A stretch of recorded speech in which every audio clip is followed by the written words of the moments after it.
kasi nga marami ka naka-rebound early in the game. I'm trying to be aggressive kasi I'm defending Christian eh. So yung offense, sila na bahala siguro. Yung I don't care about my offense anymore. Basta may libre lang akong tira, tinitira ko, and then offensive rebounds. I need to be aggressive kasi nga, kung natalo kami today, so ayaw pa namin magpahinga.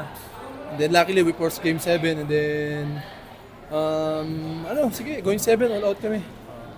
It doesn't matter kung sinong makakashoot or kahit 0 points, basta maganda yung depensa, rebounding, and I'm good with that. Tingin mo mas better ang defense mo ngayon kasi nalimit nyo sila si Christian nung first half eh. Nalimit mo to 4 points lang ata eh.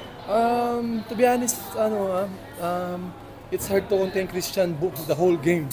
You're gonna stop him parang 3 beses and then hindi mo alam kung susunod may stop mo siya. So, yun ang trabaho namin ni Bates eh. To defend him talaga throughout the season. I don't care about my scoring. So, as long as nanalo kami, lahat kami panalo. Diba? Yun naman yung team basketball to eh.